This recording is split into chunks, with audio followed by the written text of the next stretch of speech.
What's up people, it's your girl Adeola. So last week I talked about two alleged sponsors of Boko Haram. That's the former governor of Borno State, Alimadu Sheriff, and the chief of Army Staff, General Azubike Ihe-Jerika. And that's according to the Australian peace negotiator, that's Stephen Davies. Well, this week a Nigerian news website, Premium Times, released a story that they have evidence that links not only the ex-governor but also the president of Chad with Boko Haram. I was like, what? Apparently, the Nigerian army has known this since 2011, but they've done nothing because of the caliber of people that are involved. Now, a memo written by intelligence officers in N'Djamena, that's the capital of Chad, that memo stated that some members of Boko Haram are actually being trained in Chad. That is in a place called Abeche, that's the fourth largest city in Chad. And they always wait for Mr. Sheriff to come and inspect them before they would take those ones to Nigeria. Also, you guys know that Mr. Sheriff is a very close friend of the president of Chad, that is Idris Deby. You guys know that they are like neighbors, so he has to know the president. They have evidence that whenever he goes to Chad, he will stay at the president's guest house in Abeche, and of course the president would provide him with security. I mean, they are neighbors, so I can't really read much into that, except that the president of Chad has a reputation for being extremely corrupt. You know, he took over power in 1990 in a coup d'etat, so he's been president for 24 years now, and he likes to arrest journalists or bloggers and activists, and he would detain them without any charges. Even prominent opposition figures in Chad are not exempted. If anybody says something that Mr. President doesn't like, that's it. The person would be arrested, harassed, and intimidated, as well as humiliated. Which is why human rights organizations like Amnesty International, Freedom House have repeatedly rated Chad as one of the countries with the least freedom. In fact, some safety and security index has rated Chad as worse than Afghanistan. So the president is a dictator, but to the Western world, he is seen as a partner in peacekeeping operations because he has helped the French to overcome the Islamist insurgents in Mali. So I'm not surprised that no Nigerian president has visited Chad since this man became president, except President Goodluck Jonathan. So this man rigs every election in Chad in order to remain in power.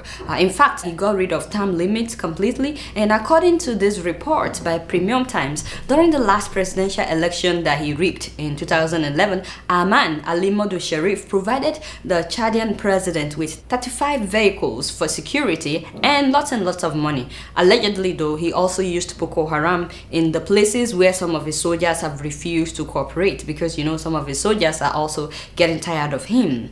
Now the big question is, if Alimadu Sheriff is sponsoring Boko Haram, why is he doing it? Well, according to this report, some intelligence officials were recorded saying that he's sponsoring Boko Haram in order to protect himself. I personally found a document on WikiLeaks that in 2011, Boko Haram listed Alimadu Sheriff among the people that they wanted.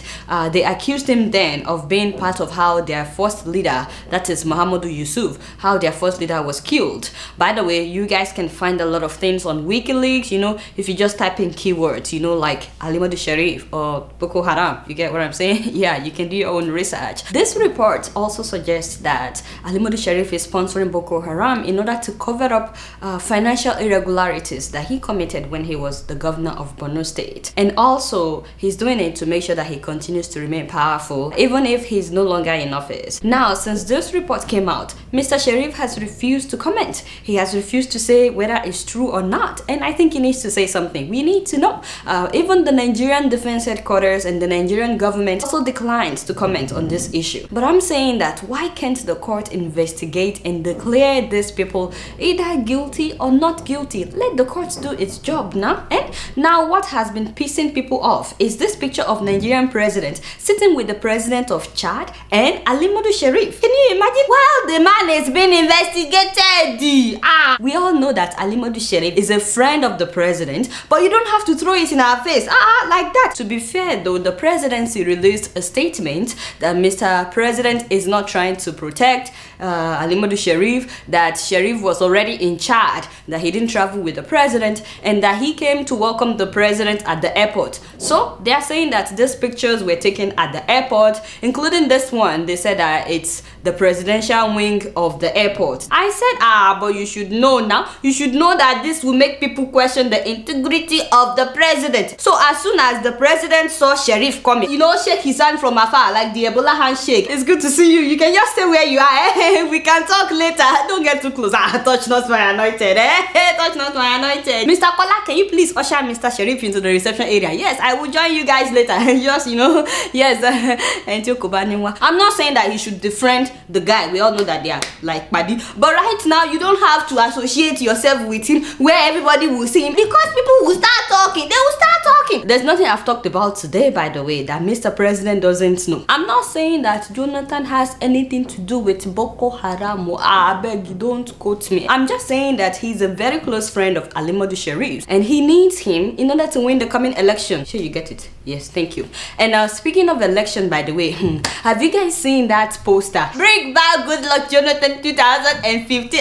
So insensitive to the suffering of the Chibok girls and their family members. It's been 150 days. We've not been able to rescue these guys. And then, you know, I actually don't blame Mr. President on this. No. Not that he won't see it, but even if he sees it, I doubt that he understands the implication, which is a shame on its own. It's very good though that the president has ordered that the signs be removed. I give him kudos for that. But he didn't have to say that he had nothing to do with it. Haba. See, we already know that you have no clue about what's going on, sir. But you don't have to let the whole world know. How can you say that you don't know your own campaign slogan? Haba, you're making it hard for me to do my job now. I'm personally offended though, because Nigerians have been condemning this slogan for weeks. You know, since Dr. Okupe started tweeting, bring back Jonathan. That was before they put up the signs. We've been condemning it. Nothing happened. But as soon as an American newspaper, Washington Post, wrote an article that this is inappropriate, suddenly Mr. President issued a statement that I don't know about it, to take it down. I'm like, seriously?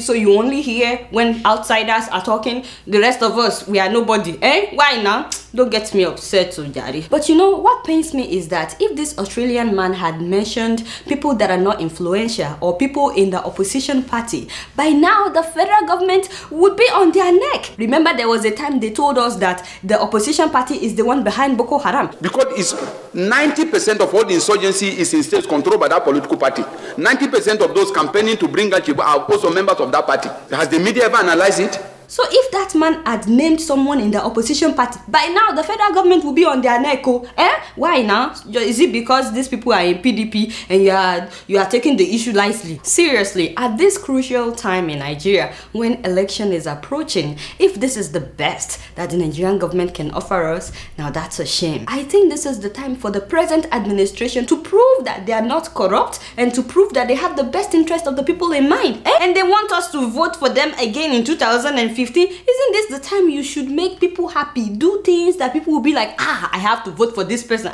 By the way, did you guys hear about what happened to Malam Nuhu Ribadu? Hey, yes, so after he switched from APC to PDP in hopes of becoming the next governor of Adamawa State. Guy, you know, I actually pity the man. I pity him. I don't think that he calculated well. They stopped the man from contesting for the governorship election. I pity the man. You know, some people are saying that, oh, he will run in 2015. But, I mean, who are we kidding? Whoever is elected now to finish the tenure of the governor that was impeached, that person will also want to run in 2015. You don't think so? And we all know that it's very hard to defeat a sitting governor. Yes, I mean, but no be me talk am. Waiting be my own. Guess what? I'm just keeping it real. Moving on to Liberia. It's so sad that Ebola continues to claim lives in Liberia than in any other African country. In fact, doctors are now turning people away because they just don't have the facility, they don't have enough equipment, and they don't have enough doctors. You know, the sad thing is that at first, a lot of people did not believe that Ebola is real. They had to spend time convincing people. Ebola, don't touch your friend. Do you guys ever worry about Ebola? Do you think that's real? No. The government said nobody should eat bushmeat. If Ebola was here, a lot of people would be dead. Ebola, no Ebola in Liberia.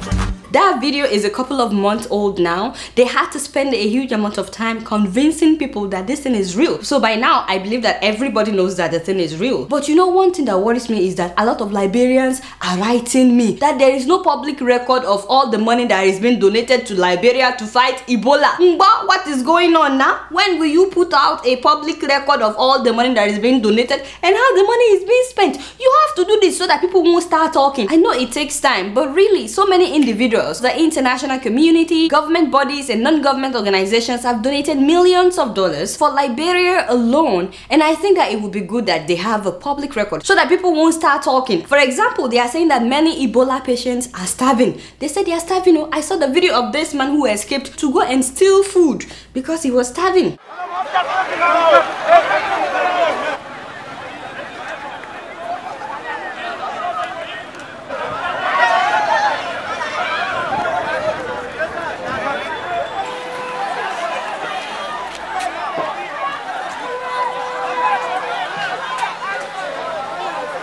Poor guy. See what I mean? You know, I saw a video of their president visiting West Point, one of the places that is really affected by Ebola, and a lot of people were playing drums and celebrating that she came.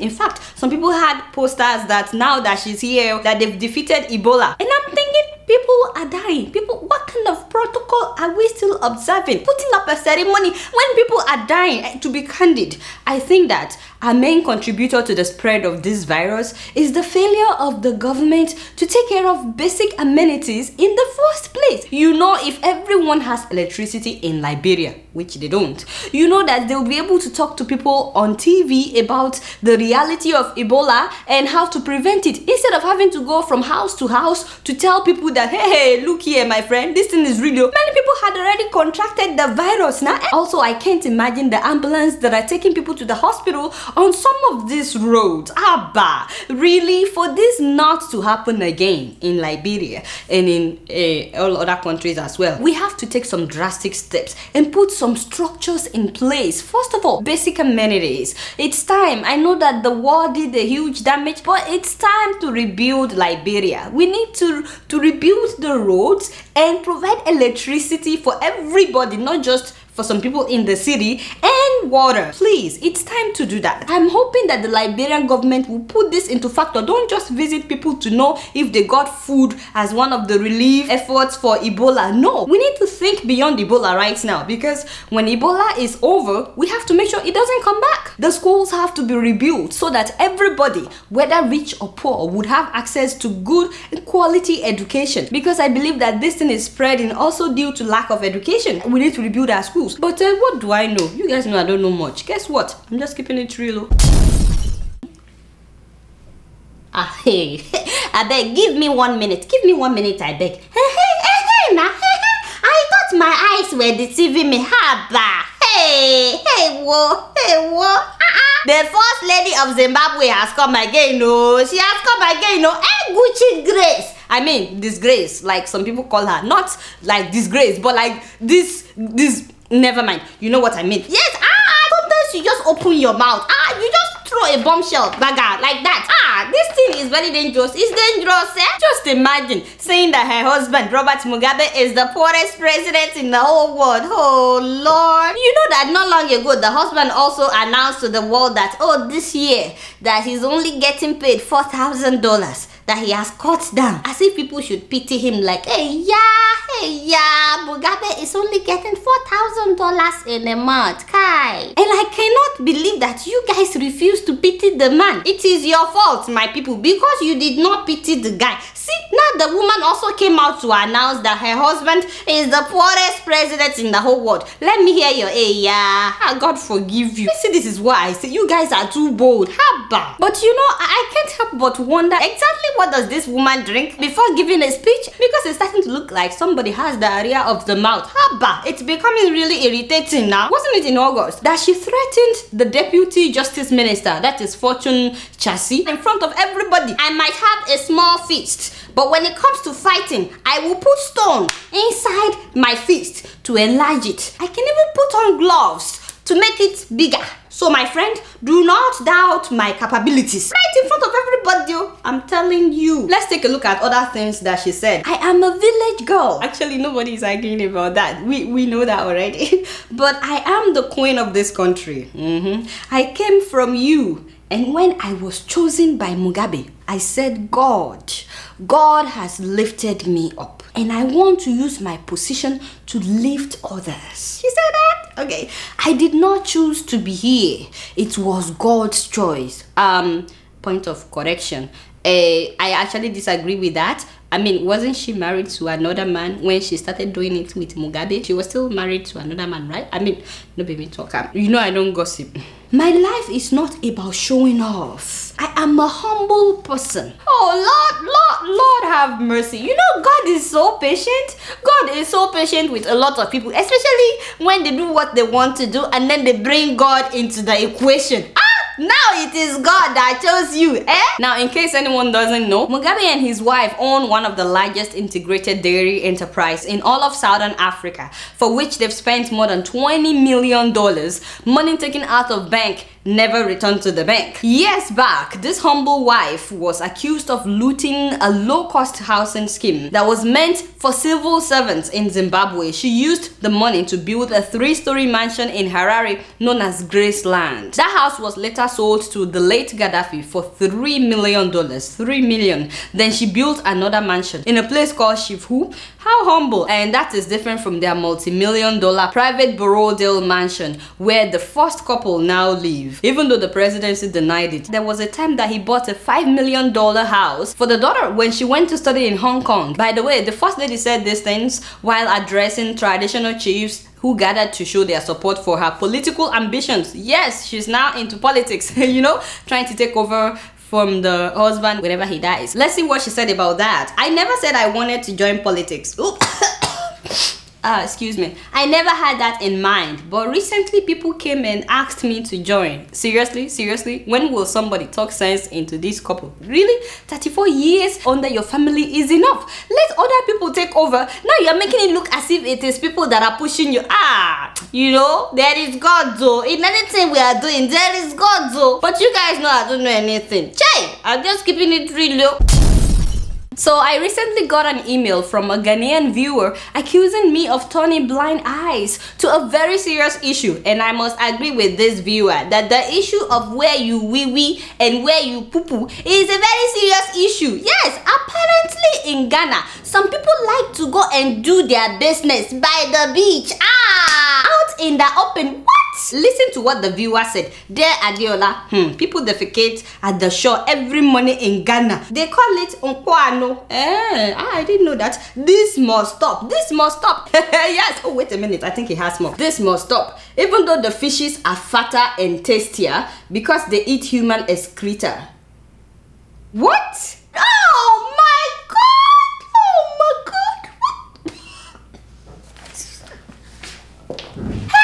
The fishes are fatter and tastier. Them is in trouble. Hey, call it the war. Call it the war. Tell them. Whenever we go to Mama Kweku, what do I always order? Tell them now. The fat and tasty fish, fresh from Accra. See me in trouble. Adeola, you don't chop something. You don't chop something. I don't chop something. Why didn't you send this email before now, Mr. Viewer? I don't suffer. I have to sue somebody in Ghana. Charlie, why would people go and do it by the beach? All of you that have been doing it by the beach, God go punish you. And it's not as if these people don't have a choice. So, in fact, I heard that not long ago, President Jerry Rawlings went to commission a new public toilet somewhere in the central region. Would you guys believe that after the ceremony, a fisherman was asked how he felt about the new facility, and he said to Mr. President, this toilet that you commissioned, we will not use it, we will not use it. And Mr. President was like, why? The man said, Abba, there is no air or breeze inside a confined area. You want us to be doing it in a confined area, but you know, when we do it by the beach, there's fresh air blowing on our bodies, you feel good. Can you believe that? And then this same fisherman and his friends, they started chanting during our grandfather's time. Where did we do it? Umpalo, which means by the beach. You get what I'm saying? During our father's time, where did we do it? Umpalo, until we die. Where will we do it? Umpalo. I learned that Mr. President was short of words. He just looked at them and he said, "Kai, even cats, when they do their thing, they cover it up." And some of them got angry. They said that the president is saying that cats are better than them. But how do you convince people like such farmers not to do it in the open by the beach? No wonder now I know why my friend Charlie, why he was so embarrassed when he came back from Ghana last summer. You know, he took a friend from Brooklyn to go and see Ghana on a vacation. And while they were exploring the beach at Cape Coast, you know that it's a huge tourist attraction. So many people visit there because of the slave dungeons. Guess what my friend and his guest stepped into? They stepped right into poo-poo by the beach. So he didn't like talking about that trip at all. He said he felt so embarrassed, you know, trying to clean up poo-poo with his guests, that he's trying to show Ghana. He's not a good rapper for Ghana now, especially because, you know, it is called the gateway to Africa. That is not correct. That is not correct. Please, my Ghanaian people, whatever it would take to clean up the beaches and stop people from excreting there, I'm begging you. And remember all the fat and tasty fish that Adeola Fayehun have eaten from Mama Kweku. Clean up the beaches, oh Jare. Clean up the beaches, yo. I can't believe this. You know, we used to have that problem in Lagos too. Yeah, before Governor Fashola cleaned up the whole place, people were defecating by the beach, which was why I stopped eating okueko. You get what I'm saying? And then I started eating the fat and tasty fish from Accra, only for me to know today. What was that? No, don't tell me that you put up that picture. No, we've been over this several times. You did not just put up that call it the war. My dear, I've given you enough warning. Where are you running to? I'm just coming from my karate class today. We just learned how to throw shoes. Come here. Before I read emails today, first of all, I'd like to remember all the people that we lost in the 9/11 terrorist attack here in New York 13 years ago. We will continue to remember these people. May their souls rest in peace. Also, just a quick update. I recently talked again about a woman that has breast cancer in Nigeria, Kuburat Yusuf. And I'm so glad that the very next day after that episode aired, her husband called me that some of you have reached out to him, that you're willing to donate money for her treatment. And I just want to take a minute to thank you, everybody that reached out to this man. Thank you so much for reaching out. My goal is that someday, that when Kuburat is well, that I can interview her and she can get to thank you herself. But to everybody that reached out, to her husband Victor, thank you so much. May God bless you all. And not just that, a few weeks ago I talked about the plight of Nigerian students in Russia and Ukraine that went there on federal government scholarship and that they had not been paid for about 14 months. Their tuition as well as their stipend had not been paid. I'm so glad to report to you guys that few days after that episode aired, one of the students contacted me that the federal government had paid their tuition and their stipend. And I just want to thank the Nigerian government for doing something about that. Thank you so much. I'm not saying that they took an action because it aired on Keeping It Real, but just in case they had of it on Keeping It Real, thank you so much for taking the step and paying their tuition as well as their stipend. Oh, by the way, a number of people wrote me that I lied about Alimadu Sheriff last week. They said I mentioned that he was 28 when he became governor. I did not. I said that he was 28 when he got a contract with Sani Abacha. Then I started another sentence that when he became governor. So those are two different sentences, please. Now these people are saying that according to Wikipedia that he should be in his late 50s. And I said, well, that's not true, because I spoke with people in Borno who knew him then. You probably shouldn't go by Wikipedia on this issue, because this is the same Wikipedia that said he graduated from London School of Business in the 80s, and that school was only established in 2003. Even the school had issued a statement that Alimadu Sheriff did not get a degree from them. I said the man got his degree from University of Maiduguri. So you probably shouldn't go by what Wikipedia said about him. I'm saying Wikipedia, I didn't say WikiLeaks. It's not that Wikipedia is not credible, but but sometimes people write things on Wikipedia that may not be credible. Now, I got a very sad email from a Keeping It Real viewer who says, "Hi Adeola, I like your assistance in raising awareness about the tragic incident that happened to my cousin Samuel Idala Eshun. He was murdered in his home in Abuja on the 28th of August 2014 by 3 armed robbers. He was shot in the presence of his wife, his 8-year-old son, and his 6-year-old son. He was later rushed to the hospital in Abuja but was denied treatment without a police report." Seriously, you need a police report before you can get treated for a gunshot in Abuja, the federal capital? Oh my god, this is sad. This is unbelievable. Are you kidding me? Police report? Please talk about this in your broadcast if you can. May God continue to bless you as you unveil the truth about the lack of safety in Nigeria. Sincerely, Abel Uwanoho. I'm so sorry, my brother, for your loss. Please accept my condolences. But seriously, the issue of safety in Nigeria has to be addressed. For how long would we put it off? We really need to address the fact that you can be driving on the road and armed robbers can stop you. They can take all your money and kill you by the roadside. And the fact that we can't just build houses. We have to build huge fences because armed robbers can just go into your house like they did. Until the issue of safety is addressed in Nigeria, people will continue to die senseless death. So if anybody is watching from the Nigerian government, please make this a priority, please. Anyway, I think that's all the time that I have for emails today. Please keep sending your emails to adeola.keepingitreal@gmail.com. Alright y'all, it's been real and I'm keeping it real right up in here. Until next week, I'ma see y'all later. Peace out.